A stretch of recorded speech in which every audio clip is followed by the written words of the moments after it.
ఇప్పుడు కేంద్రంలో బడ్జెట్ ప్రవేశపెట్టబోతున్నారు. బీజేపీ పార్టీ బడ్జెట్ ప్రవేశపెట్టబోతుంది. మరి కేంద్రంలో గత 10 సంవత్సరాలుగా బీజేపీ పార్టీ అధికారంలోనే ఉంది. షరా మామూలు అన్నట్టుగా వాళ్ళు ప్రతి సంవత్సరము బడ్జెట్ ప్రవేశపెడుతున్నారు. ఆంధ్ర రాష్ట్రానికి మోసం చేస్తున్నారు. ఒక్క మేలు కూడా ప్రకటించడం లేదు.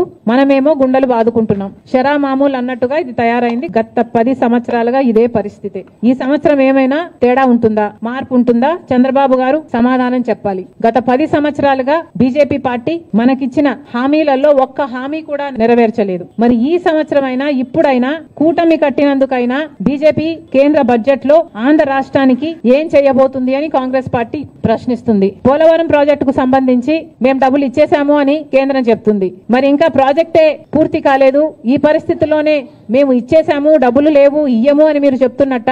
అంటే మా పోలవరం పరిస్థితి ఏమిటి? ప్రజలకు క్లారిటీ ఇవ్వాల్సిన అవసరం ఉంది. రాజధాని కథ ఏమిటి? రాజధాని కట్టుకోవాల్సిన అవసరం ఉంది. 2014లో చంద్రబాబు గారు చెప్పిన మాట 50,000 కోట్ల రూపాయలు కావాలి రాజధానికి అని. అదే ఇప్పుడు లెక్కేసుకుంటే కనీసం 1,00,000 కోట్ల రూపాయలైనా అవుతుంది. మరి ఆ లెక్కన మన రాజధాని, మా రాజధాని ఎప్పుడు అవుతుందో, బీజేపీ పార్టీ మీరు డబ్బులు ఎప్పుడు ఇస్తారో కూటమి కట్టినందుకు చంద్రబాబు గారు, బీజేపీ పార్టీ కలిసి సమాధానం ఇవ్వాల్సిన అవసరం ఉంది. వైజాగ్ స్టీల్ కు సంబంధించి గత ప్రభుత్వం, వైసీపీ ప్రభుత్వం అయితే మాకేమి సంబంధమే లేదు, ప్రైవేటైజ్ అయితే అయిపోనియండి అన్నట్టుగా వ్యవహరించారు. అసలు మా దగ్గర డబ్బులు లేవు అని ఎలక్షన్ క్యాంపెయిన్ లో జగన్మోహన్ రెడ్డి గారి దగ్గరికి వెళ్లి అడిగితే ఆయన అన్నారంట, అవునా నష్టాలలో ఉందా అని ఆశ్చర్యపోయాడట. అలాంటి ప్రభుత్వం నుంచి ఇప్పుడు కూటమి ప్రభుత్వం వైజాగ్ స్టీల్ గురించి కొంతమంది ప్రైవేటైజ్ అవుతుందని, కాదని అధికారంలో ఉన్న వాళ్ళే చెప్పి కన్ఫ్యూజ్ చేయగా నిన్న ఇంకొక మంత్రి ప్రైవేటైజ్ చేయబోము అన్నారు. మంచిది సార్, ప్రైవేటైజ్ చేయడానికి వీలు కూడా లేదు, మేమెవరం ఒప్పుకోము. ప్రైవేటైజ్ చేయకపోయినా విశాఖ స్టీల్ కు సంబంధించిన క్యాప్టివ్ మైన్స్ సంగతి ఏమిటి? క్యాప్టివ్ మైన్స్ ఏర్పాటు చేయాల్సిన అవసరం ఉంది.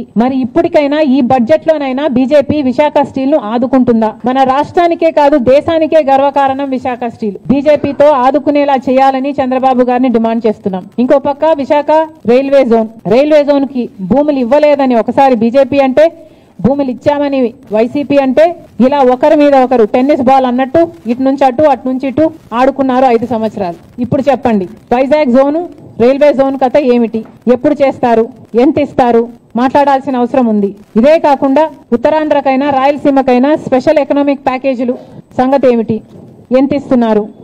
చంద్రబాబు గారు సంవత్సరానికి 1,00,000 కోట్లు ఇస్తే మా అవసరాలన్నీ తీరుతాయి నెక్స్ట్ 5 సంవత్సరాలకి అన్నట్టుగా మాట్లాడినట్లుంది. కానీ చంద్రబాబు గారిని ప్రశ్నిస్తున్నాం, సంవత్సరానికి 1,00,000 కోట్లు అంటే 5 సంవత్సరాలకు 5,00,000 కోట్లు ఇస్తే ఎలా సరిపోతుందో చంద్రబాబు గారు ప్రజలకు వివరించాల్సిన అవసరం ఉంది. ఎందుకంటే కాంగ్రెస్ పార్టీ విభజన రోజున అన్ని హామీలకు మనీ ఈక్వలెంట్ గా ట్రాన్స్లేట్ అయితే కనీసం 12 నుంచి 15 లక్షల కోట్ల రూపాయలు విలువ చేస్తాయి ఆంధ్ర రాష్ట్ర విభజన హక్కులు, హామీలు అన్ని కలిపి అని ఒక అంచనా వేస్తే, చంద్రబాబు గారు మాత్రం సంవత్సరానికి 1,00,000 కోట్లు ఇవ్వండి మేము సర్దుకుంటాం అన్న రీతిలో మాట్లాడడం సబబేనా? మనకు రావాల్సిన డబ్బుల్లో, మన రాష్ట్రానికి రావాల్సిన డబ్బుల్లో ఏ ఒక్క రూపాయి అయినా మనం ఎందుకు పోగొట్టుకోవాలి? చంద్రబాబు గారు, బీజేపీ సమాధానం చెప్పాలి. స్పెషల్ ఎకనామిక్ ప్యాకేజెస్ కింద మీరు ఎంత ఇస్తున్నారో క్లారిటీ ఇవ్వాల్సిన అవసరం ఉంది. ఈ బడ్జెట్ లో కడప స్టీల్ ఫ్యాక్టరీ ఇంకా మొదలే కాలేదు, ఎడారి లాగా ఉంది ఆ ప్రాంతం. మరి మీరు డబ్బులు ఇవ్వాలి. బీజేపీ పార్టీ బడ్జెట్ లో ఏం కేటాయిస్తుందో దానికి కూడా క్లారిటీ ఇవ్వాలి.